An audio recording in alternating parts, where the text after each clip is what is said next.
بسم الله الرحمن الرحیم ولا حول ولا قوة الا بالله العلی العظیم حسبنا الله و نعم الوکیل نعم المولى و نعم النصير. Today we will continue our discussion about motion description. Last session we defined the rotation matrix as the main representation way or most celebrated representation way for description of orientation. As you see in this slide that has been presented before, rotation matrix is actually a map that can rotate any vector P in one frame with respect to one frame into another frame PA, and RB with respect to A can represent the vector P in frame B into frame A. So, since this is a map, a rotating map, we showed that the determinant of this rotation matrix is 1.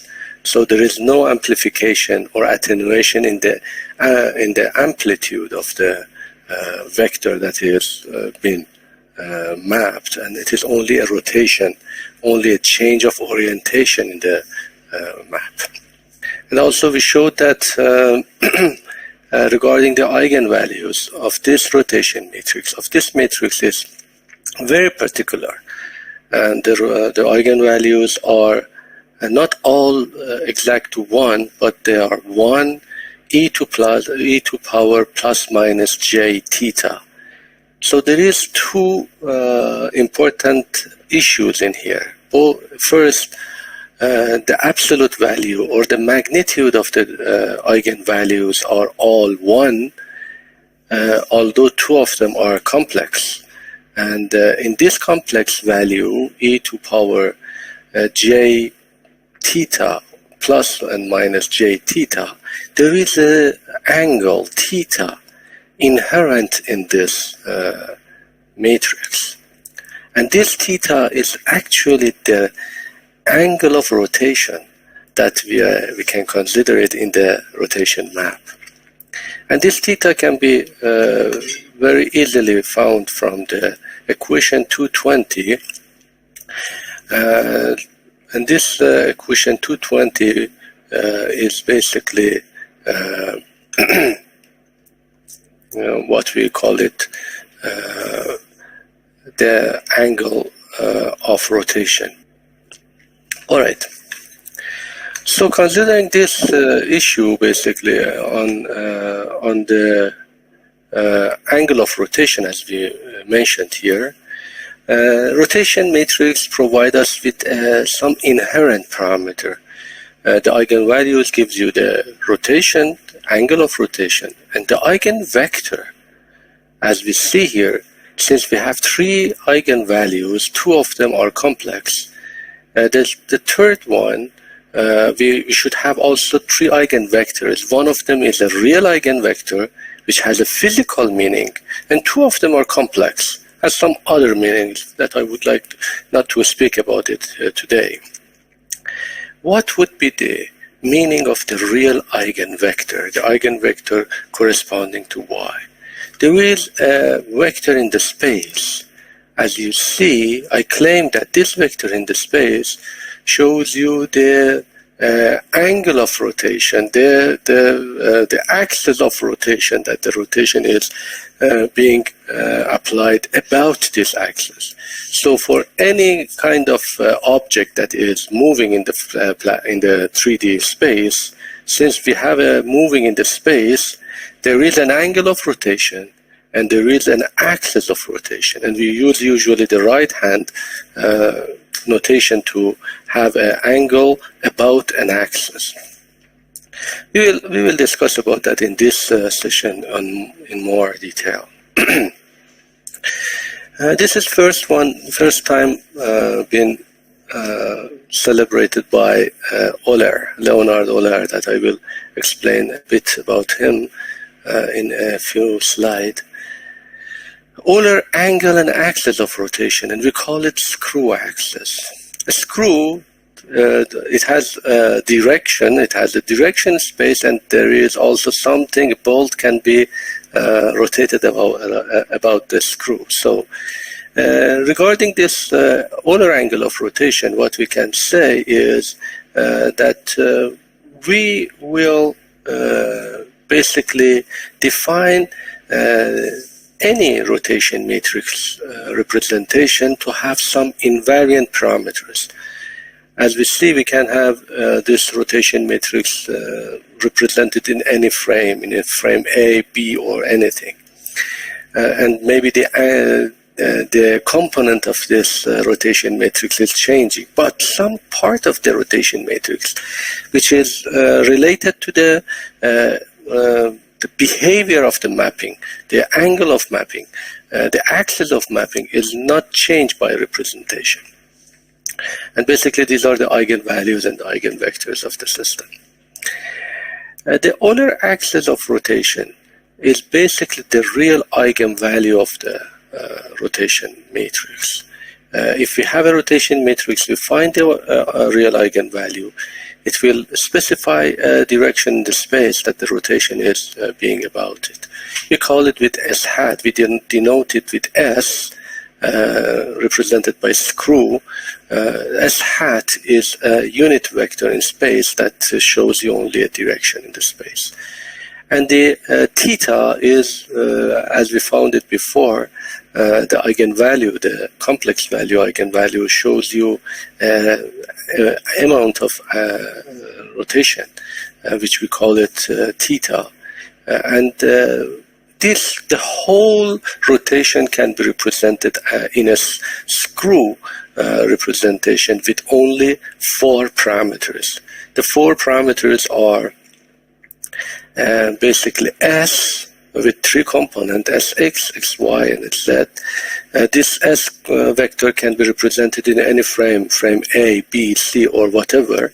Doesn't matter where you are representing it, because this is a basic and inherent screw axis in the space that can be shown, that will show the rotation value and the theta value. The theta is the angular rotation. This representation will have 4 parameters, and it is much simpler than a rotation axis that has 9 parameters. We showed that in rotation matrix we have 9 parameters but 6 constraints, and there is only 3 independent parameters in the rotation matrix. Here also we have 4 parameters, S, X, S, Y, and S, Z, and the angle theta. We have 4 parameters, but we have 1 constraint. The constraint is that this S vector is axis of rotation, so it is a unit vector, and the unit vector basically has the norm of 1. So again, we have 4 parameters, 1 constraint, 3 independent parameters in screw. Screw has much more concept in depth, and we encourage you to basically understand the basic concept on the screw and try to learn how we can use that. All right, so this is much simpler now. A rotation is about an axis with an angle of theta. How we can now move from rotation axis to the screw forward and backward? How we can have any rotation? This is we have 2 kind of representation for motion description, for orientation now, and we have to go forward and backward in either direction. Suppose that we have the screw axis and we have the rotation matrix, and we have the screw axis and we want to find the rotation matrix. This is basically the map between the screw axis and the rotation matrix. The detail of this has been elaborated and proved in my book, represented in Robotics book. I encourage you to read the proof as well, but the main idea is quite simple. The main idea is that we call Rodriguez rotation formula. We use the map between two vectors. We have a vector PA, we call it P1, and PB, we call it P2, and by geometric representation of the theta and angle, doing some simple manipulation, there is a very famous formula called Rodriguez rotation formula, which represent the map between P2 and P1 in a vector space. But usually we have this map, as we showed in slide 23, we have this map in a rotation matrix way. PB times R B with respect to A gives you the P with respect to A. So having this formula and having rotation matrix formula, we can equivalent these two formula and find that the rotation matrix with respect to the screw axis are written in this form. And we need to have some programs in MATLAB to do this translation between one representation to another one. In any case, if the screw axes are given, if S theta and SX, XY, and Z is given, and we want to find the rotation matrix, it is quite easily found from this with respect. And C theta is represented, is denoted by cosine of theta, and V theta in here in this representation is 1 minus cosine of theta. The other way around, if we have the rotation matrix and we want to find the screw axis, it is much easier because we defined it before. Just find the eigenvalues and eigenvectors. The eigenvalues of the rotation matrix give the angle of rotation, and the eigenvector, the real eigenvector, gives the axis of rotation.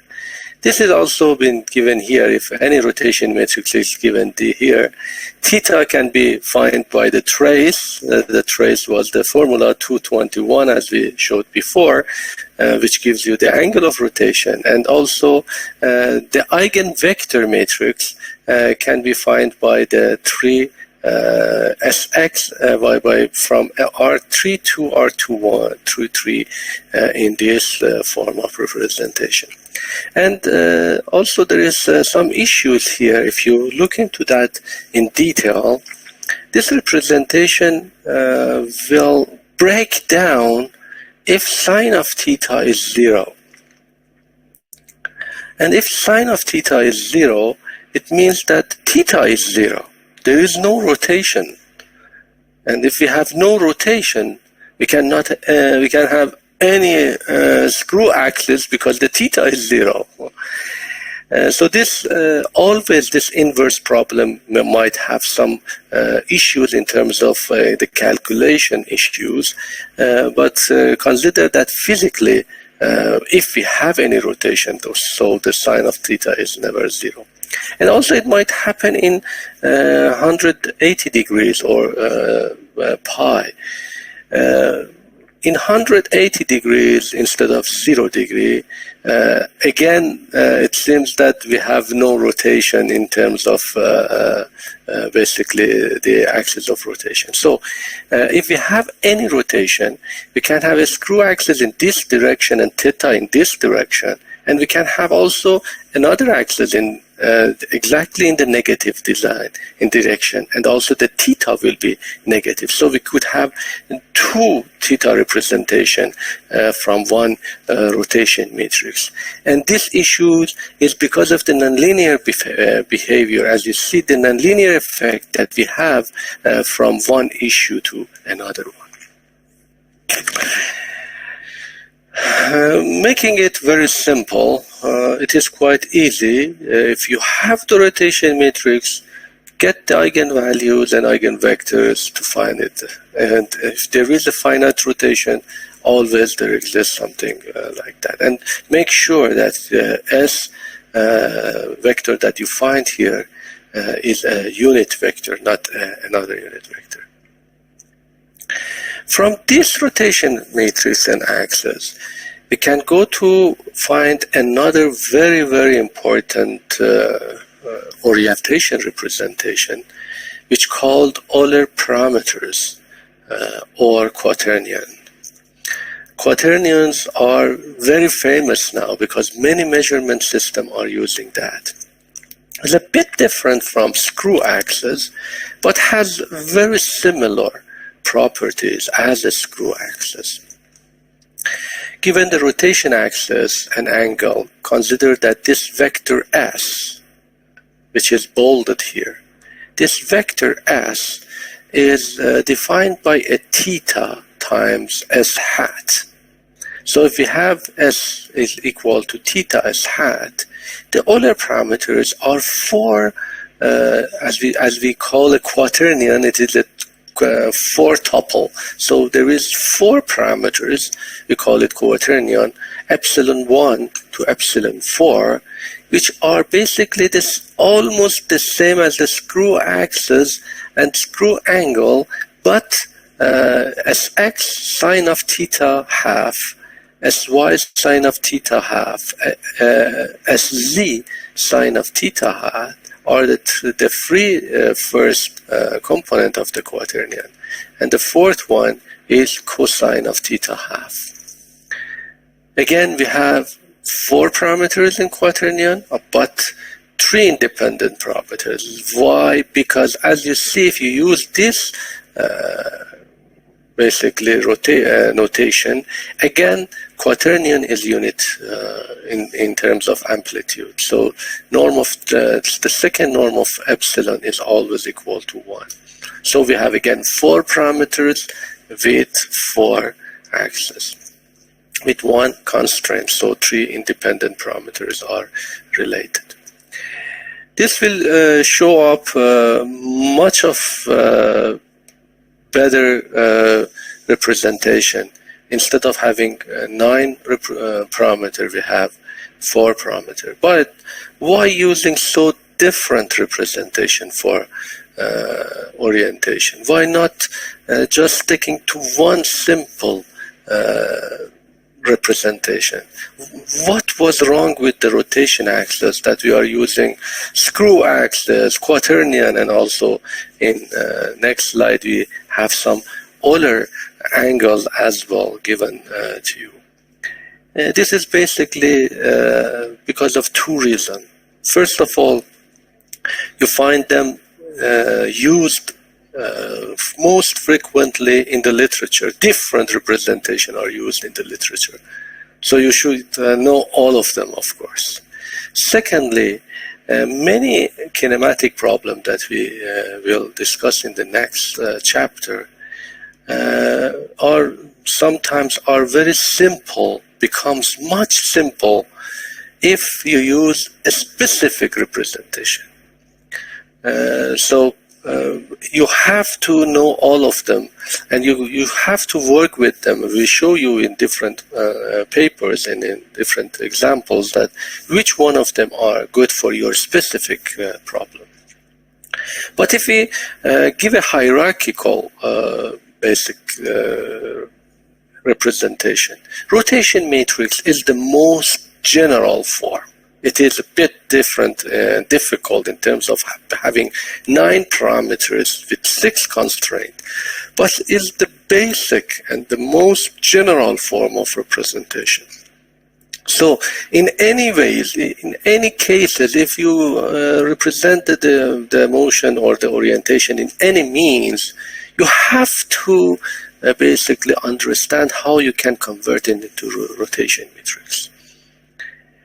And in my opinion, and in this course, we use screw axis more frequently after the rotation matrix.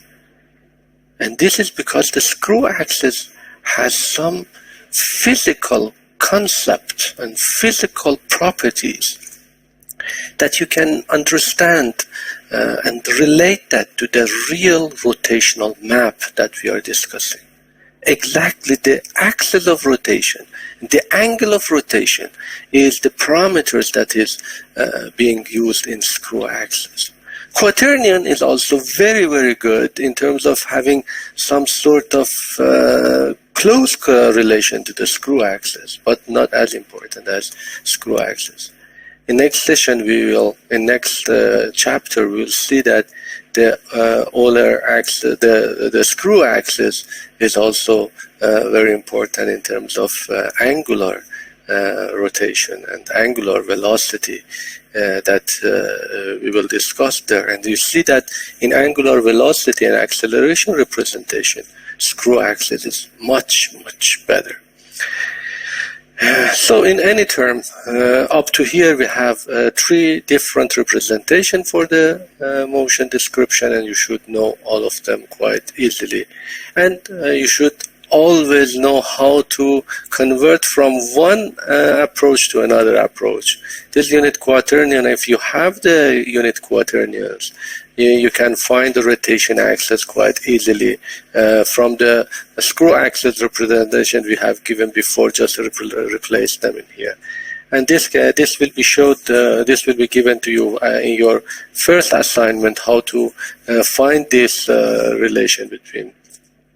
And if vice versa, if the rotation matrix is given and you want to find the quaternion, you can use the following rotation as well. And again, if there is no rotation, if theta is 0, again these equations become useless because we have no angle of rotation and we have no quaternion. And we should think about it as a singular case. I would like to conclude this first session here now and talk about Leonhard Euler. Euler is a very, very great scientist that we are using his writing up to here, and many other scientists has been inspired by his work.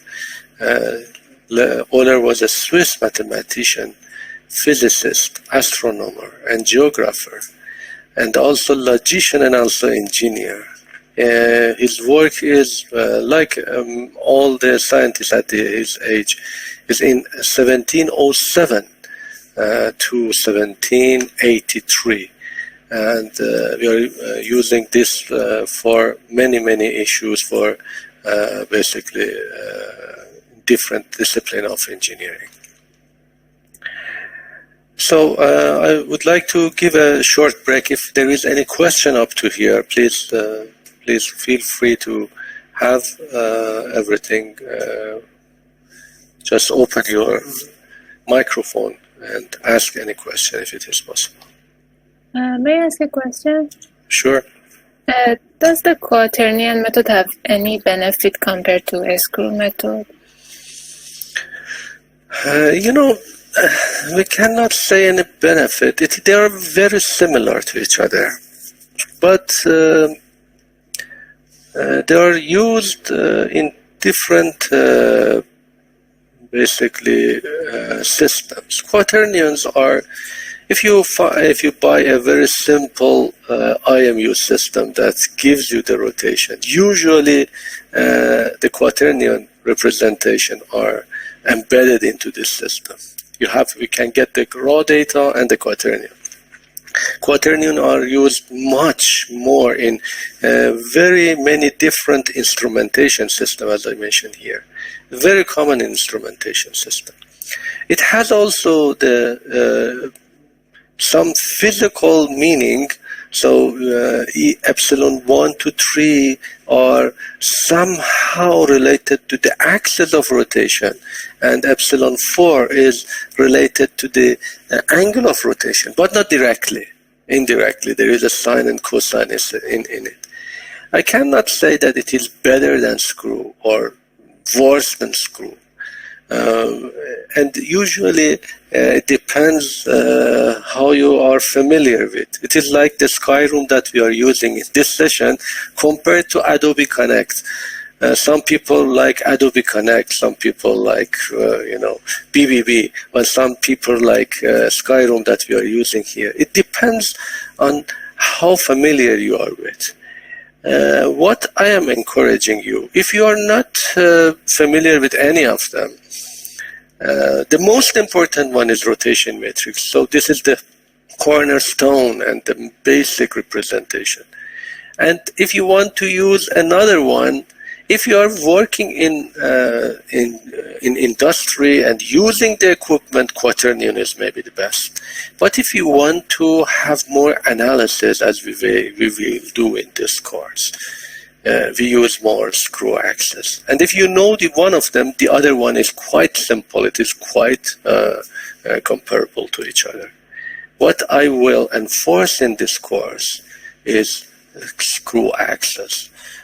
You like it or not, this is a bit maybe different from regular books that are written in the robotics, but I find it very important in terms of the conceptual issues that I would like to say, especially in Jacobians, that we will continue in chapter 4.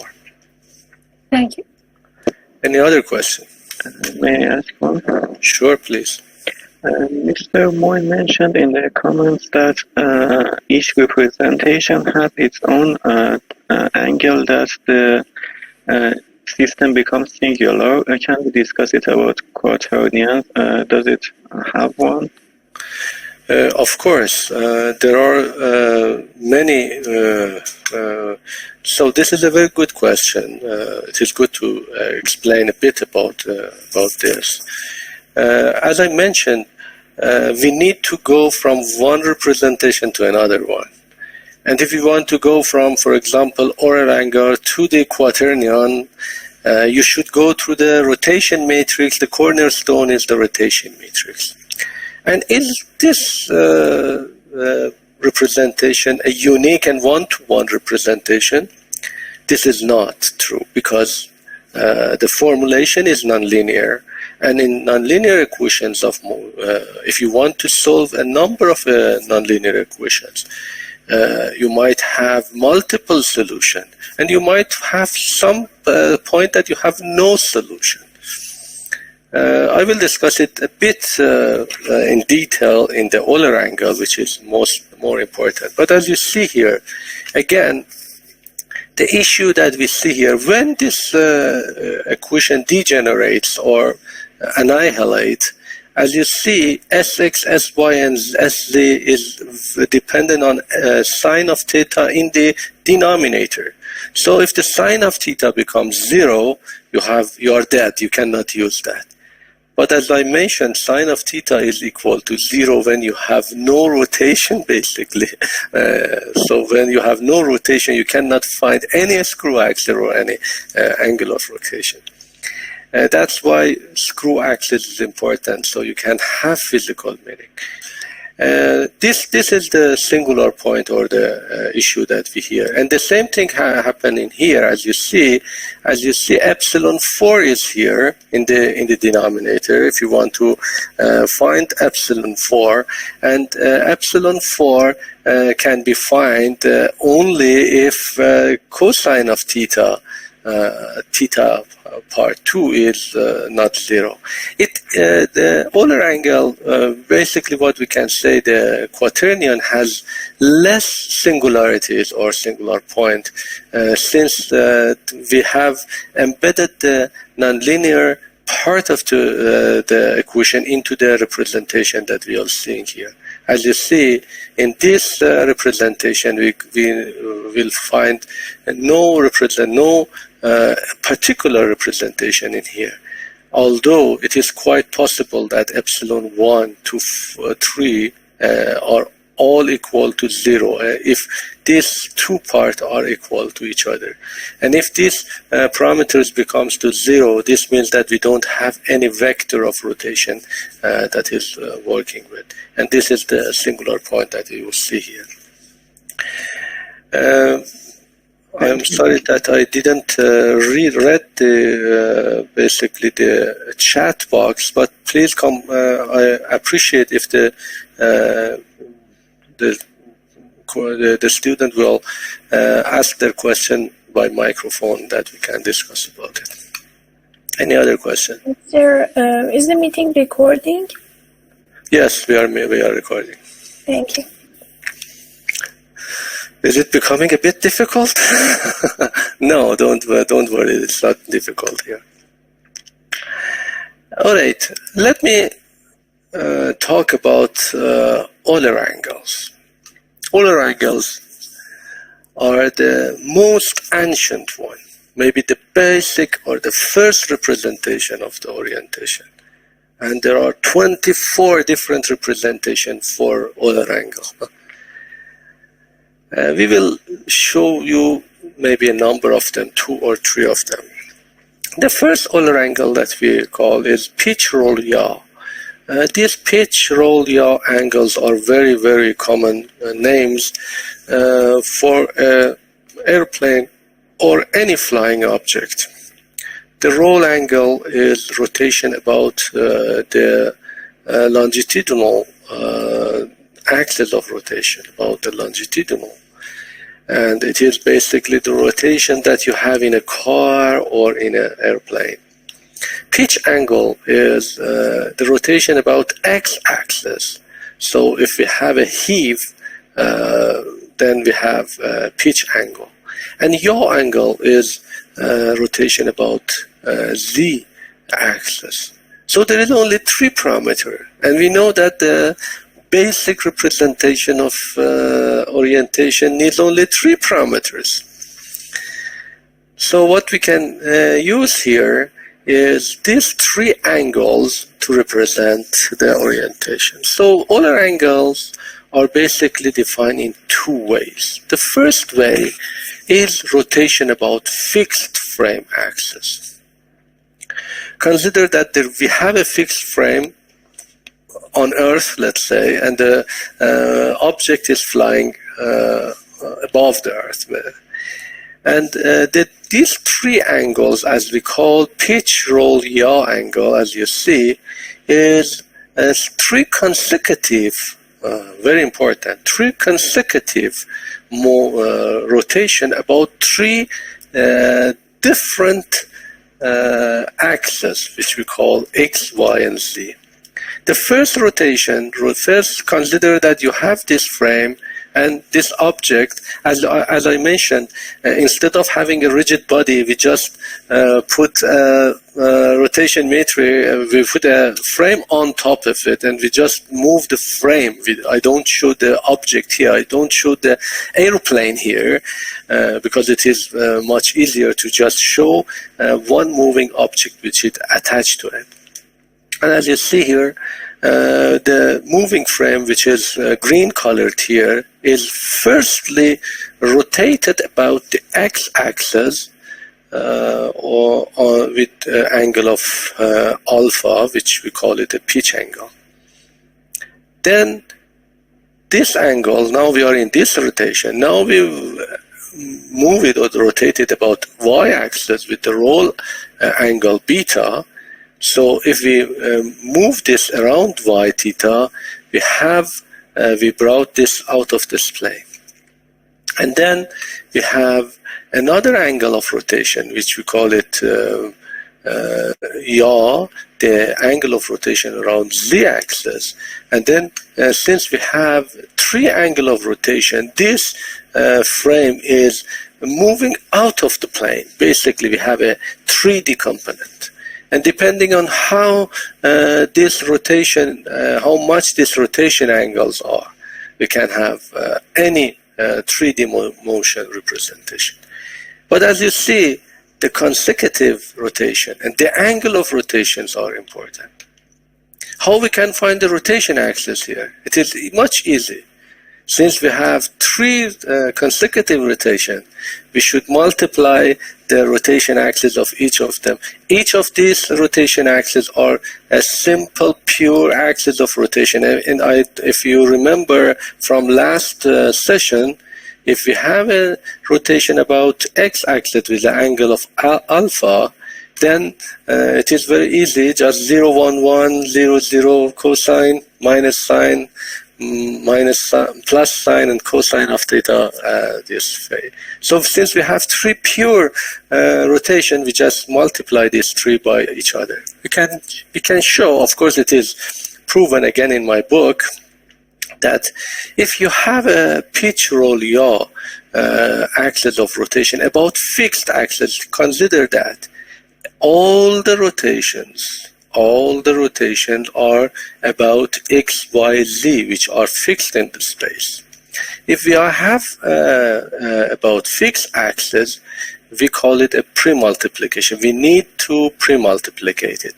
So basically, our x, our y, and our z in this way. From right to left, the angle of rotation is from left to right, and the multiplication is from right to left. Why this is the case? We can show it from here. If we have a vector in the b direction, and if we would like to find it in a direction, in a frame, from b to a, we need to have it from these three consecutive ways. So first we should find it from here to here, and then from here to here, and then from here to here, and this is basically what we call it, like our z, our y, and our x. So for remember that and consider that as a basic proof. Of course, you can have the proof in the book. Just make sure that you read all the proof in the book. So we have three consecutive rotation here, and as you see, this three consecutive rotation has three simple rotation matrix. We were familiar with them. Multiply each of them together, then you find the rotation axis. So if the Euler angle are given, if alpha, beta, and gamma is given, and the way it is, we call it a pitch roll yaw Euler angle. This is not the only representation, but the first representation. If this is given, then to multiply them and find the rotation matrix quite easily. And this is a unique way. The direct way is always easy. By the indirect way, if we have the rotation matrix and we want to find these angles, then it is not that easy. It is a bit different because these are, we have 9 parameters, 9 equations here, and only 3 unknowns. Of course, the equations are nonlinear. We have sine and cosine here, and we use simple trigonometric to find the way. To do that, as you see here, we find it in 2 ways, and I would like to introduce you to tan2, another function which is mostly used in inverse kinematic problems that we have, as you see in this inverse problem that we have in here. As you see, let me start with that. If you want to find the beta, gamma, and alpha, these 4 elements are a bit more complex, and we can use just this simple one. It is much easier to use the sine of theta, only R33, R13 here, and find in arc sine of it, find the beta axis. And if you see that if you have the beta axis, and then you can find the alpha axis from here, and gamma axis, the gamma rotation from these 2. We don't need these 4 equations which are more difficult.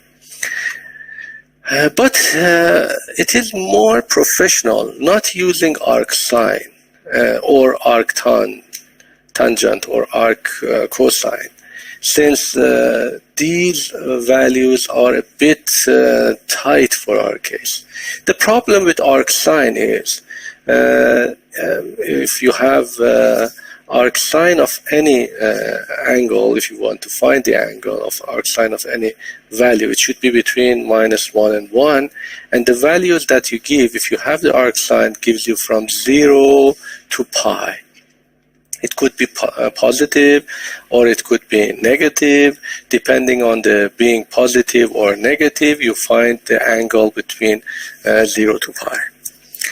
But what we would like to have is a more complete, at least having 0 to 2 pi angle. We use that with arctangent instead of using arctan2, not arctangent, but arctan2. Let me define our arctan2 for you. Arctan2 is if you have arctangent, y divided by x, and y divided by x give you the angle of arctangent to you. But tan 2 uses also, we call it a 4-quadrant arctangent. It also uses the value, the positive or negative value of y and x. Here, consider this one. tan 2, as you see, we say y dependent, tan 2 of y and x is the angle that the y has and x has. And if x is negative and y is positive, the angle would be between pi over 2 and pi, 90 degree to 180 degree. If y and x, both of them are positive, the angle would be in the first quadrant. If x is negative and y is positive, if x is negative and pi is positive, we have in the second quadrant. If both of them are negative, y and x are both negative, it is in the third quadrant. And if x is positive and y is negative, we have an angle which is in this direction. Then this direction is basically in the fourth quadrant. So tan 2 gives you the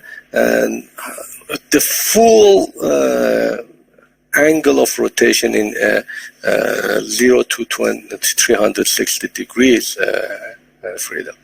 Although if you have a sine, arc sine, this is not the case. It gives you only half of the whole space. Arc cosine is the same, and arctangent is also the same. The difference between the arctangent and tan 2 is tan of 1 and minus 1, as you see, is minus p over 4, but tan 2 of 1 and minus 1 is 3 pi over 4. So if you have this angle in tan 2, you have only the first 2 quadrant, but in tan 2 we have all 4 quadrants. So now if you look at that, again we see that this is much simple to do that, but instead of using only R13 here to find the beta, we use this one and these two. If you look at this 2, we have sine of alpha, cosine of beta. So if we find square root of them and add them together, S2, C2, C2, C2, and S2 plus C2 becomes 1. So we have cosine of beta squared. And then we can have like this. We have the square root of that as the second case. So in this case, from these two components, or from these two components, both of them is possible. Here we are using these two components, R11 and R21. From these two components, we find cosine of beta, and from this we find sine of beta minus sine of beta, and from these two we can find the beta in a 4-quadrant angle. And this is only true if cosine of beta is not equal to 0. If it is equal to 0, then sine of beta becomes 1. And again, this is the singular point that the problem will be degenerate.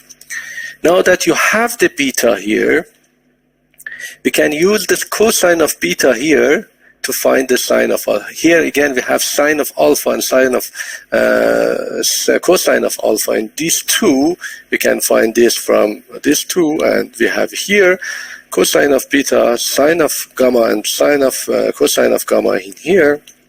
From these two, we can find the gamma angle again. This gives you a representation, and as you see, although we are using only these 5 components, and we don't use these 4 components, we have 2 representations for each angle. So one Euler angle, which is pitch roll yaw, gives you one particular rotation matrix. But for any rotation matrix, if you want to find the angles, it gives you at least two angles. And these two angles are, if you see plus minus, it is two different angle direction on this one or not. And this is physically correct, because if you have an angle of rotation in this direction, consider this direction with a theta angle, with a beta angle in this direction, we can consider the same rotation in the direction of inverse direction with minus beta angle. And since this is the case, we have always multiple solutions. And how to work with the multiple solution, I will discuss in the further in the kinematic note. So this gives you two angles, and usually we use the positive value here just as a matter of choice, and we will go for that. But as you see in here, since we have these two angles here, this is always correct if cosine of beta is not equal to 0. If it is equal to 0, it is very, very bad. Let me see what happens if beta is equal to 0. You know, physically this means a very important thing. So consider that we have these three consecutive motions, as I mentioned, but beta, there is no beta rotation. There is no roll rotation. We have a pitch rotation, and then we have a yaw rotation here. A pitch rotation and a yaw rotation. Consider this in your mind. Now, you will see that if theta is equal to, cosine of theta, beta is equal to 0, then this is not working. If beta is equal to 0, means that beta is equal to pi over 2, which is 90 degrees or minus 90 degrees. So not 0 angle, 90 degree, to rotate 90 degree in this direction. What will happen to this? We will see that the rotation matrix becomes 0. The parameters that we used here for the rotation are all gone. So we cannot use that anymore. And we cannot find, because all of them are 0, so you cannot find any beta or gamma from this four part. As you see in here, we use this part for finding this, but here, since beta is equal to 0, cosine of beta is equal to 0, and sine of beta is equal either 1 or minus 1, depending on plus or minus pi over 2, this becomes 0. And also, this complex values in this 4 component becomes much more simpler. You can use very simple trigonometric here relation, sine, cosine angles here, to find that this gives you the inverse solution degenerate. It doesn't give you one unique solution. You cannot find all the parameters independently, but you can find the sum or difference of alpha and gamma. So if you use this, if beta is equal to pi over 2, if you know that the beta is equal to pi over 2, then from these two angles you find alpha minus gamma as this relation, R1, 1 and R2, 2, R1, 2 from these two rotation. If it is pi over 2, so it is plus this one.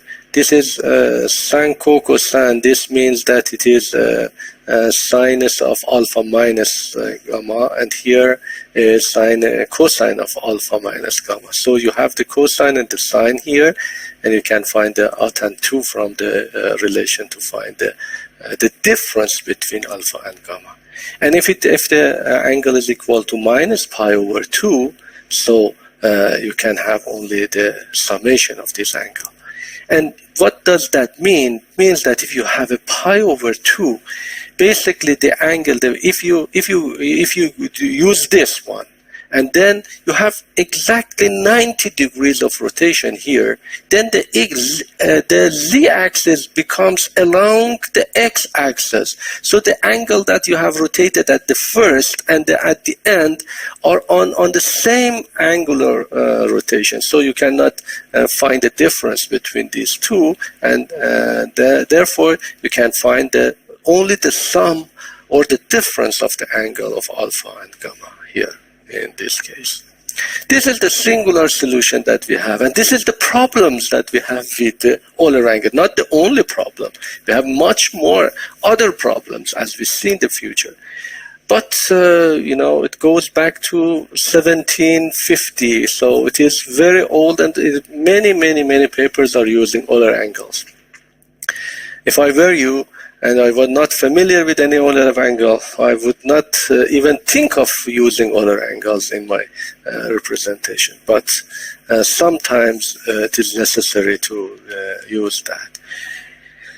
But the other way is very simple. If you have the Euler angles, it is much easier. It is uniquely defined the rotation matrix, and you can use the rotation matrix as the cornerstone of your basically representations. Yes. Does this issue happen with gamma and alpha, or is it just for beta? I didn't have your question completely. Could you please repeat? Yeah, I'm saying this singularity problem, does it happen for gamma and alpha as well when they have like 90 degrees rotation, or just for... No, just for beta. And the reason is that, of course, the reason is we didn't use this 4 angle. We have 9 parameters and 9 equations, and we only used 5 of them. If we could use all these 9 equations all together, it is very hard to do that. Then we didn't have any singularities. But we use this for basically 5 equations, and these 5 equations are based on the beta axis. So that's why the beta becomes a corner of singularity. And how we can remedy for that, if beta is equal to pi over 2, we have to use another representation, not this Euler angle representation. We can use another Euler angle representation that I will explain to you in a minute. But if alpha or gamma also turn 90 degrees, then the axis there is no problem. There is no problem in here, because then the axis, since you have a gamma, just you should think of it and work on it. Look at this.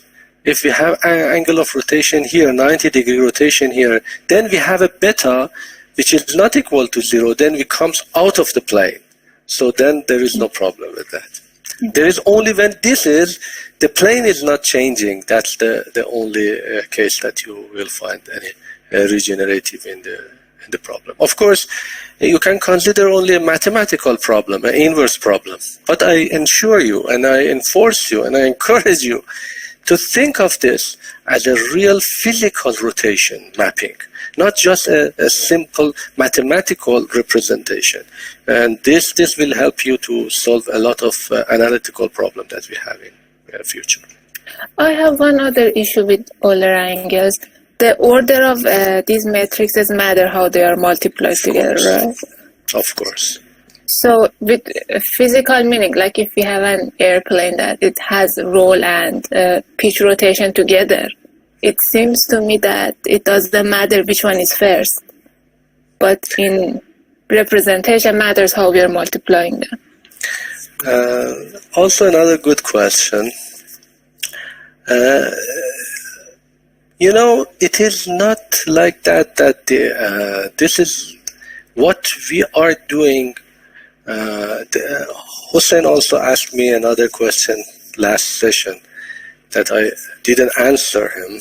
The same thing I don't want to answer you as well here, but I want to think about it. The problem is when we say that we have a rotation about x first, and then about y, and then about z, this doesn't mean that the airplane is first rotating about X and then Y and then Z. Never happened like that. You know what it is happening? The rotation is about another axis. We call it a screw axis. Always we have a screw axis. We have an axis of rotation. We call it instantaneous axis of rotation. We have an axis of rotation which is not X, Y, Z. It could be somehow in a particular case X, Y, Z, but usually it is in the space. What we are doing, we are componently decreasing it into 3 consecutive ways, just to represent it. Yeah. So it doesn't matter, how it happens. Usually what I say is, if you have basically the axis of rotation, then usually you can find the Euler angle from them, but it is not an easy task because we have a regenerative and degenerative problem and multiple solutions there. Yeah, good. Thank you. Perfect. Let me continue with another. We don't have much time here. I would like to complete this part. Now that we have the roll pitch yaw axis, it is much more better in terms of instrumentation. It is very hard to find the angle of rotation of a rigid body which is moving in a plane with a fixed axis on the Earth.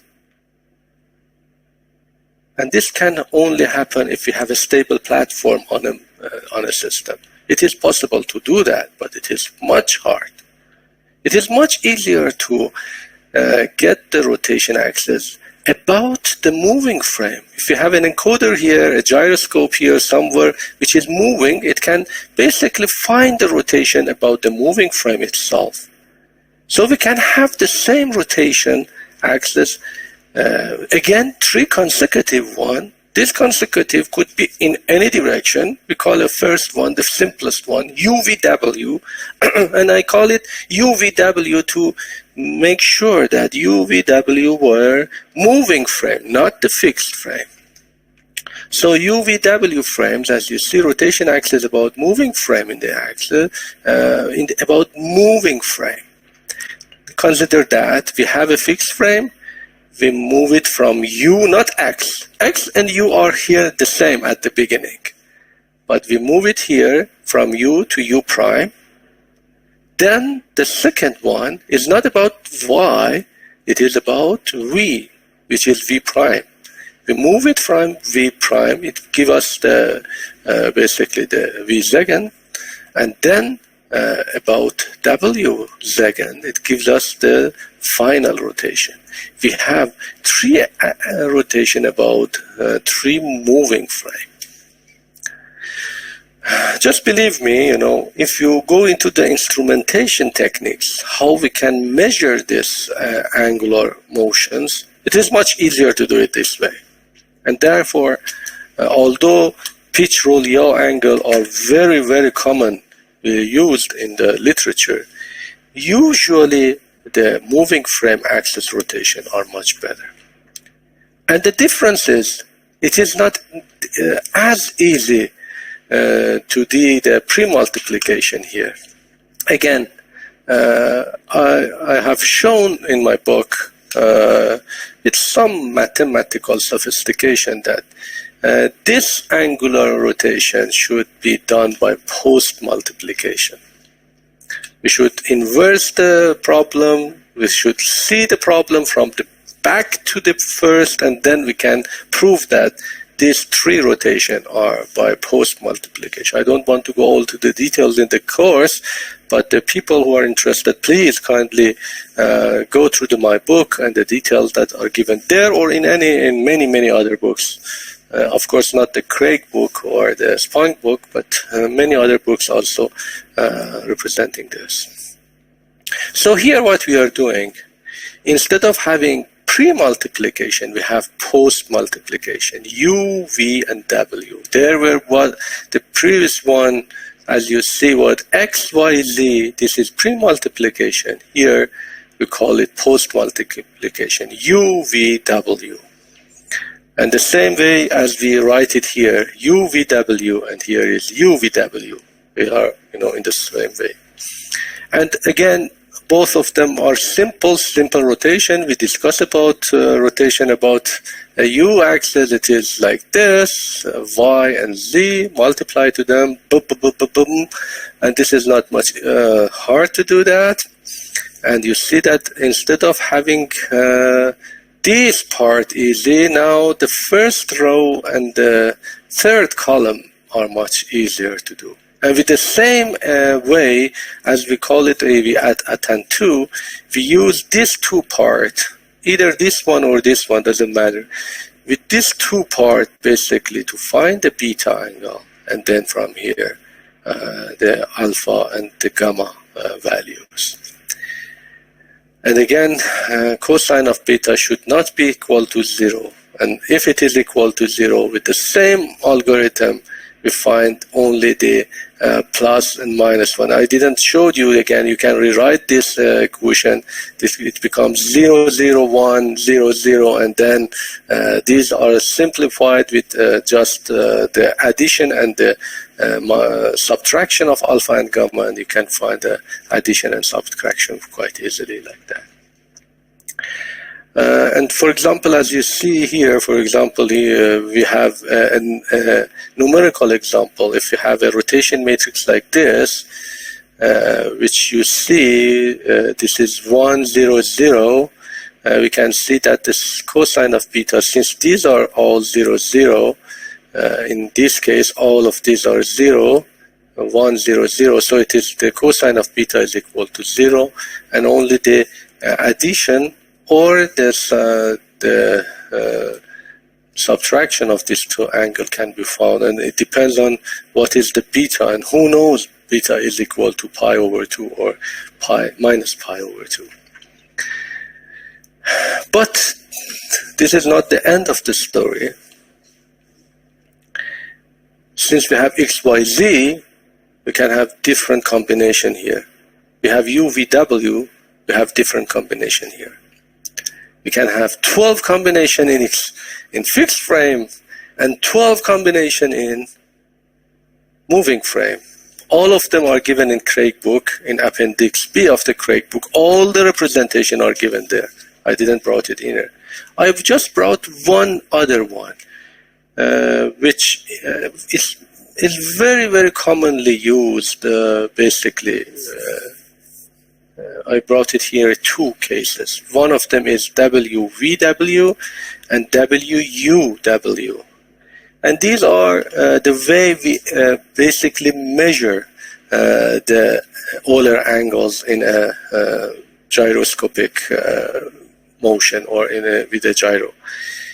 Usually if you have these two, you see if we use WVW, now this part of the equation is much easier. And the same T as WVW again here. We can have UVW, UVU, we can have all these different aspect of combination. And as I mentioned, there are 24 different values on that.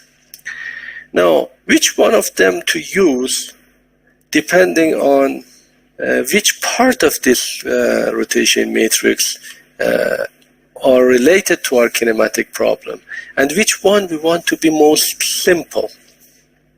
It is, I will show you in the next chapter that considering these different representation, one of them are usually the best. But all of these representation, no matter what, if we use screw axis, quaternion, or any Euler, these 24 Euler angles, all of them have some singular combinations and some singular problems. And I would like to put forward the first research program for you here. As the first research question that you have 1 week to work on it, I would like to for you to have more reading on this and to see what kind of issue you can have here. There are 2 questions we should answer. I will ask these 2 questions and you look into the literature how people have solved this question. First, any of these representations have some singularities. How should we avoid this singularity? How should we perform our problem? It is very, very difficult. You see, we are having an airplane moving in the space. It is moving quite smoothly. But since our representation has singular point, it becomes 90 degrees and then it will explode. And we cannot control it. How can we happen? How can we avoid this kind of singularity? What would be the way it will be used? This is the first question. Or let's say, which one do you prefer? How do you prefer to do that? And of course, the question is not the matter of finding another representation, because all the representation has the singular point. The question is about how to treat and how to work with these singularities. The second one, in any representation, we have multiple solutions. You find it is beta is equal to pi or plus or minus 90 degrees or pi over 2. Which one should we select? Plus pi over 2 and minus pi over 2. How this can be done in a real case? And in a real case, as I mentioned, usually we have a moving object. We have a moving object. Could be a robot, the end effector of a robot, or it could be any moving flying object. The solution becomes to look into the past. We have some solution, a bit of time in the past, and we can use that solution to find the new version of that. So the question exactly, I will write it in the LMS system. You have your first research here, how to treat the singularities in other or other representation, and how to select the right answer when we have multiple solutions in this representation. So I guess we can talk about a bit different. Let me just give the introduction to the next section, which is the general motion of a rigid body. Up to here, we defined a position of a vector and orientation of a system, which when it is purely rotating. Now, what happens if we have a general motion? If we have both the position and orientation all together. And I would like to go to Schall theorem. Don't call it Chasles or whatever. Schall theorem is a French physicist and mathematician.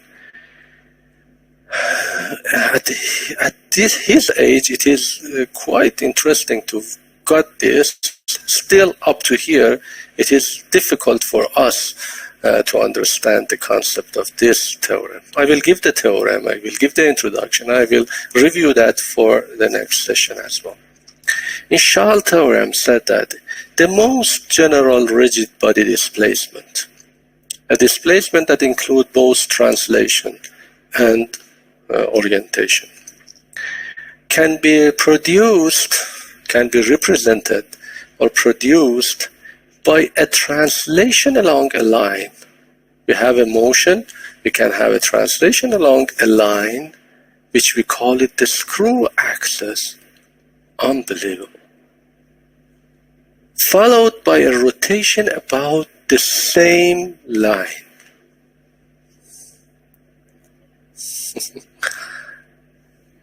Schall theorem said, the most general rigid body displacement can be produced by a translation along a line, which we call it screw axis, followed by a rotation about the same line. screw axis.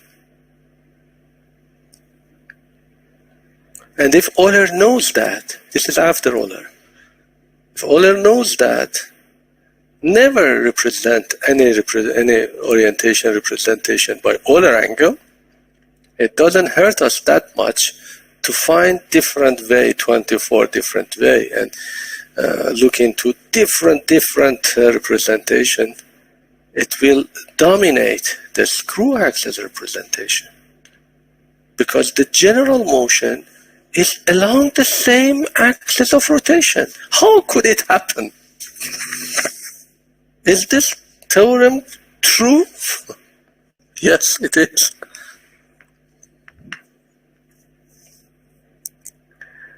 The simple version of it is quite easy to understand. I will give it to you, this simple one. But the more difficult one, I will give you the first of next session.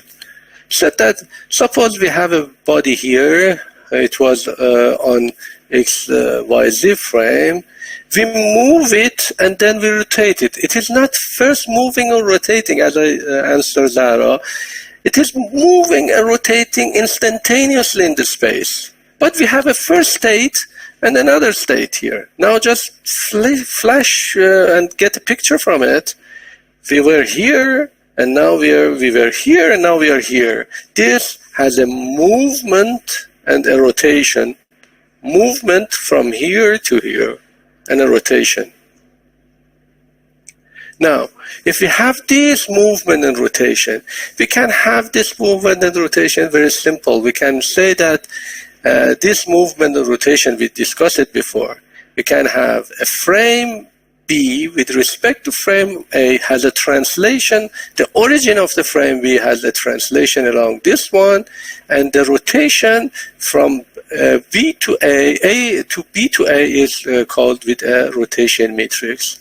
So any point in the space can be found from a rotation, as we had with pure rotation map.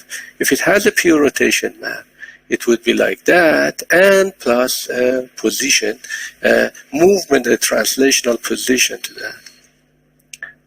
So this is a general motion of that. But this is not exactly what Schall is giving. Schall said that both of them should be along the same axis, which we call the same axis of rotation. I will show you that. This can be shown that this motion, it could be also seen along this direction, as we see in the next session. Just let me show you, also introduce Michel Floral Schall. Of course, Schall is a French mathematician. And it is after Euler, as you see, 1793 to 1880, and he published a book, Historical View of the Origin, Development of the Methods in Geometry. He was quite familiar with geometry. And maybe one of the most important work of his is the method of reciprocal plurals in projective geometry. You can go into that.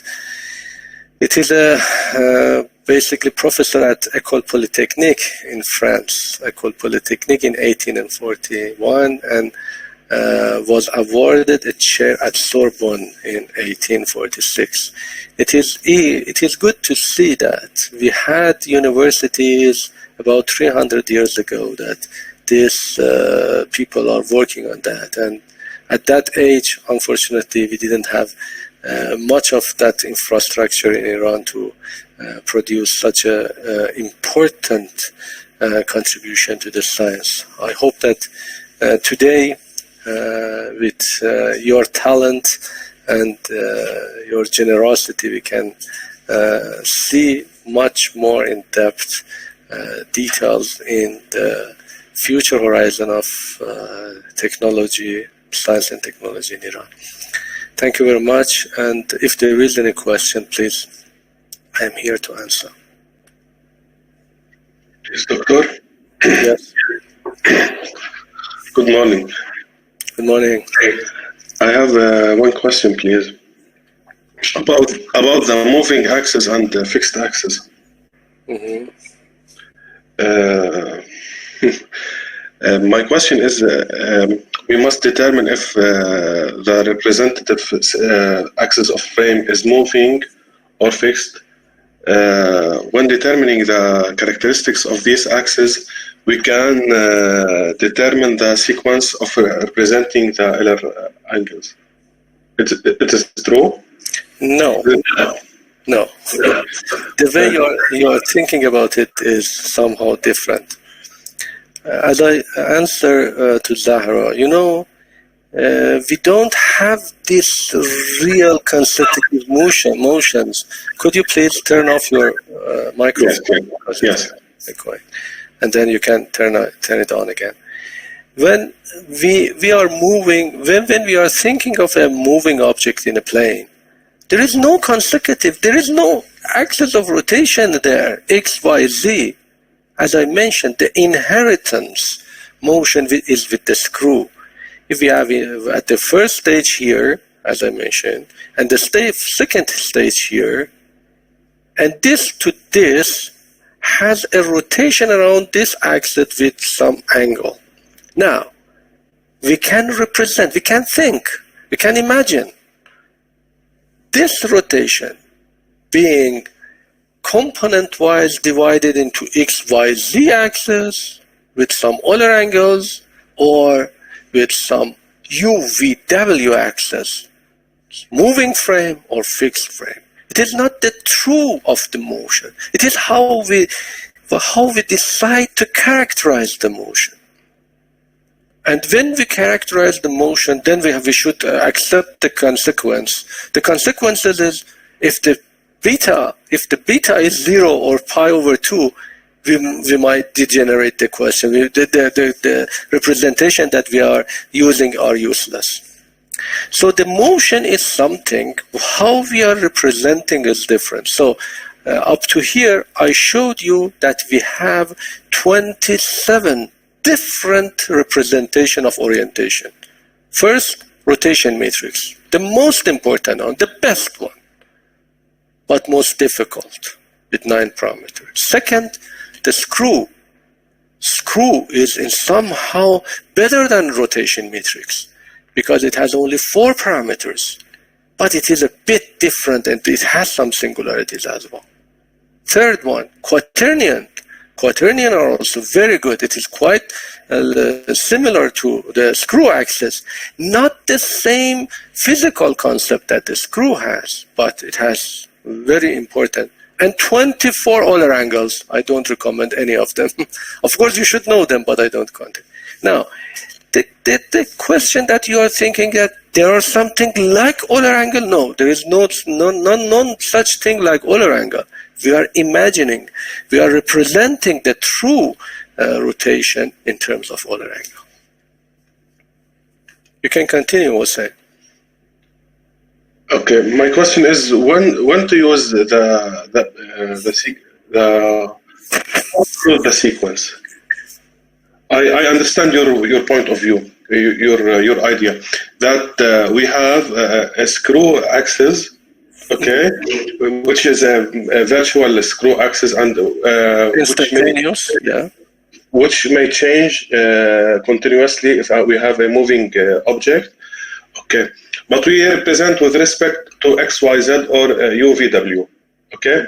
When we consider what is the time to consider the representation is for moving frame in this sequence or for a fixed frame in this sequence? It's your choice. You can use either of them.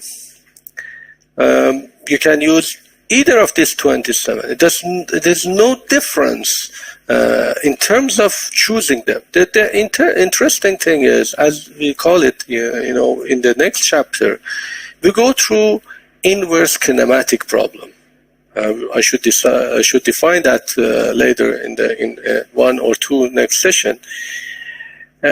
Depending on the robot or the moving platform that you are using, you write the forward kinematic formulation, and if you write it, for example, in moving frame coordinate, it might be much simpler than using it in a fixed frame.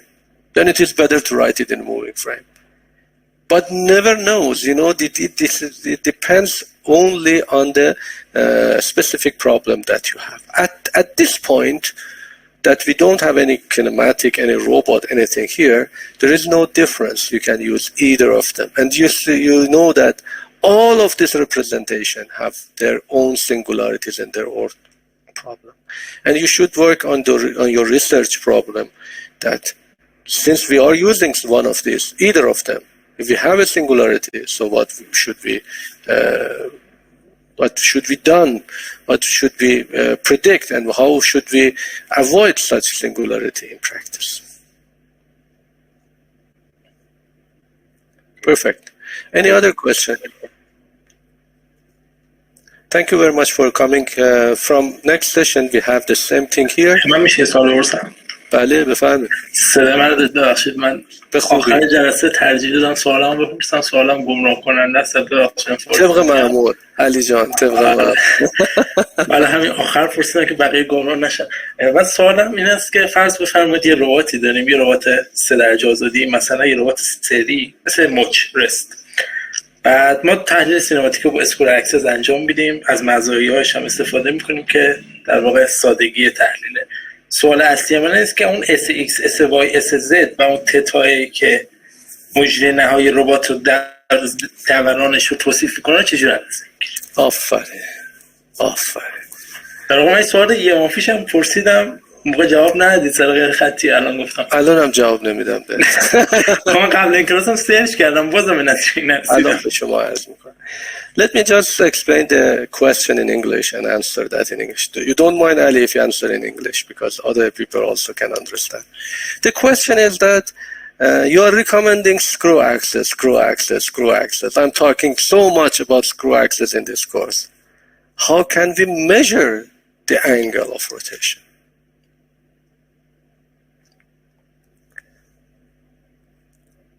Is there any measurement tool that can measure that?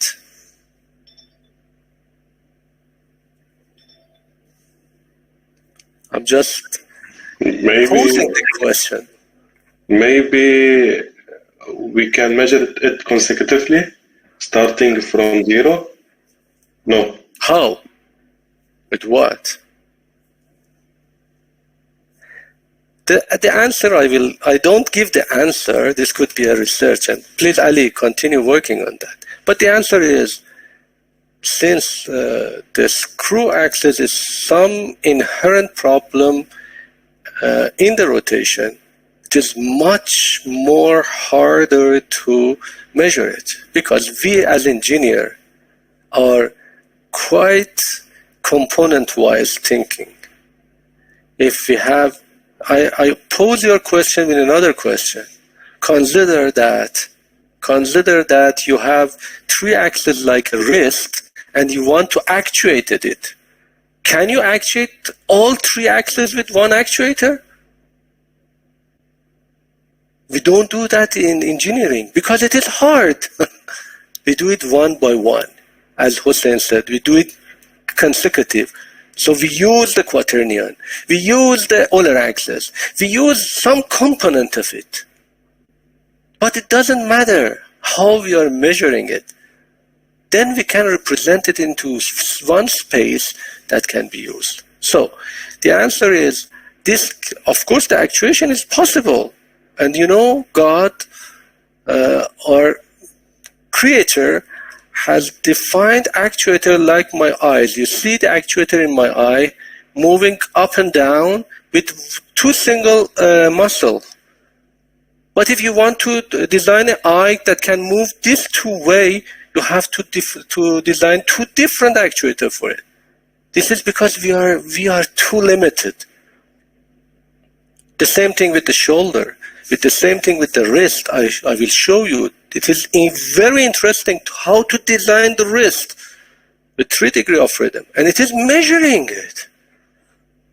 But it is hard for us because we have usually single degree of freedom. We are working with primary joints. We are using with primary or 1 degree of freedom measurement units. Anyways, as I mentioned, Ali John, It is very difficult to do that, but it is possible using some camera, 3D camera and triangulation to find the orientation, not just internal cameras. Thank you very much for everybody, and goodbye.